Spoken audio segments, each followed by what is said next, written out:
Hey everybody, it's Valerie with Bluebird Mercantile. I wanted to show you a little bit today about working with Fusion Mineral Paint. I know that I'm just a new stockist and a lot of my clients are asking about it, and I've been selling quite a bit. Yay, thank you.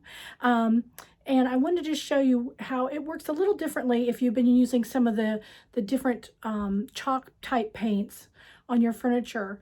This is a different type paint. And if you've used to paint baseboards or doors or things with paint in your home, it's going to work a little more like that. It flows a lot better. It's self-leveling.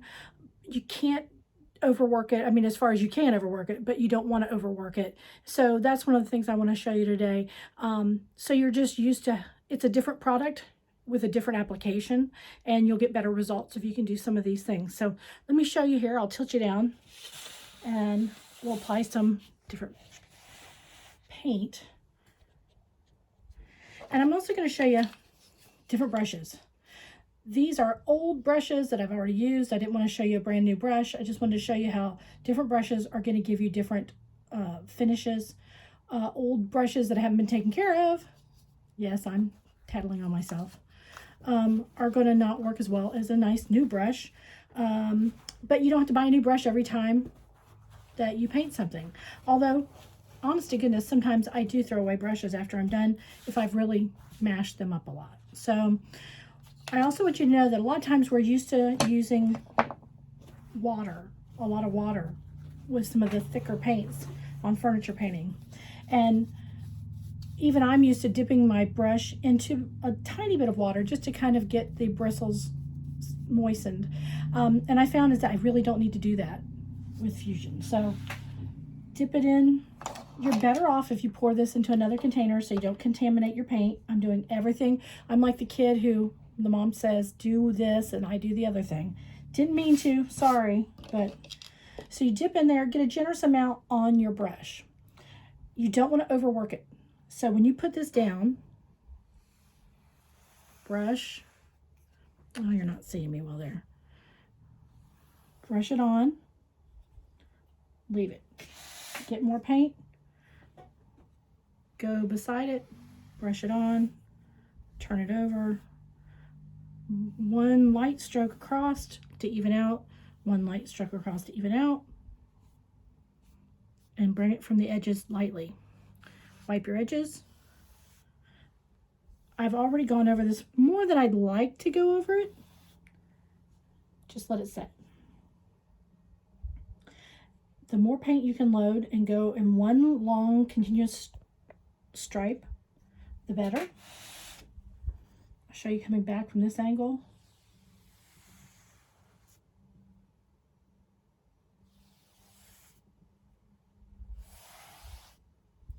And you can see this brush that I'm using holds the paint up high, and that's not good.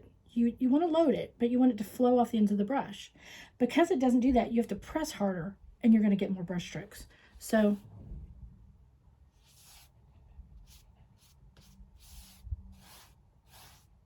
it's making me work it harder, which is making me make the brush spread the paint out. The paint starts drying, and then that way you're getting more brush strokes because you're brushing over it more times. So now let me use another brush. This is, I do like synthetic brushes versus natural brushes. Load it up. Long strokes. Go back with your other side of your brush. Long strokes. Go next to it and just fluff any ridges you have lightly. This is a self-leveling paint. If you give it a chance, it's going to flow outward and just level out. The more you do this back and forth, then you're going to just make ruts in your paint. But you can see that the paint stays towards the end of the brush, and that lets it come off smoother.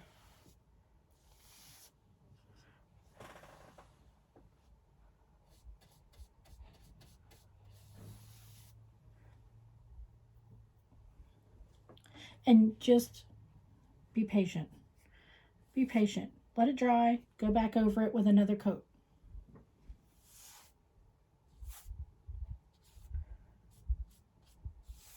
This is Bedford. It's kind of a grayish cream. You like how I just made up those names? When it dries, it'll dry a little bit lighter than what it looks like wet. And it's just a very deep cream color with a little gray. So it doesn't have too much of a peachy tint or a yellow tint to it. So we're going to go with one more brush. This is what everybody sees, the chip brush. These are really not great brushes at all. They're good if you're doing a craft project, and they really pretty much are disposable. I keep them and wash them out because, you know, you can always use them to touch up something. But you're going to get crazy bristles pointing out everywhere. But I will say, even as a bad brush, because the paint is such a good quality paint, you know, Fusion has acrylic resin in it. It lasts shelf stable, unopened, 7 years. Actually, I believe it's, even if it's open, it's 7 years as long as you keep the lid from the air getting in. But it doesn't just evaporate because it's not got a huge amount of water. It's a resin acrylic. And that helps it level out and also makes it durable. So this has a built-in top coat. It'll have a nice, it's not matte. It's got a little sheen, but it's not, I wouldn't call it shiny by any, it's just a soft luster. And it works really well with our Iron Orchid transfers. And what I'm going to do with this board is I'm going to paint this, and then I'm going to use the Woodland Christmas transfer, the big buck deer that's on it. I'm going to put it on this board, so I can't wait. And then I will probably do our wood plank stamp along with it too, to give it a little more graininess.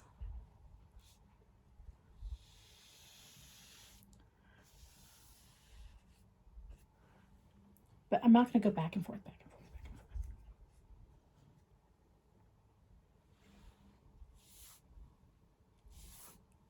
You can tell when you have enough paint in your brush, it flows. If you have too much, it leaves a little bit of a blob. And you can just lightly hit those, but anytime you retouch a brush down, you have the possibility of leaving a brush stroke because you've got paint that's already drying and you're pulling on that drier layers. You can use our extender. Extender is a nice thing if you want to have a little more flow time, and it also helps level it a little more. And it's what they call open time. So you can use that. Find that it's more of a product that I like if you're trying to do artistic type painting versus just getting a coat of paint on something. If you're using it to actually do like florals or something like that. Layering paints, it's helpful if you want to layer colors, to have one that you have a little more open time to work on. So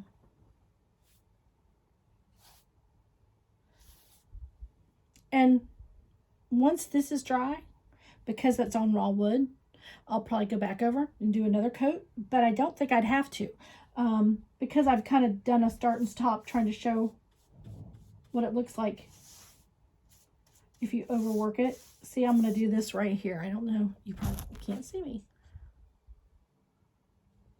I'll get a little more and I'll let you see. If you go and you do this and you go back and forth and back and forth and back and forth,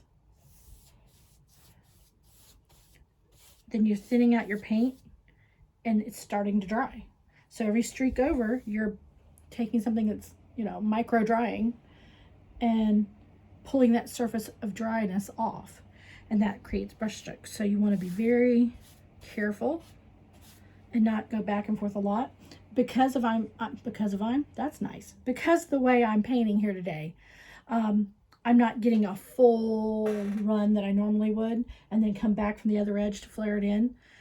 So this is a little choppier than I would normally paint so that you can see it on the screen a little bit better.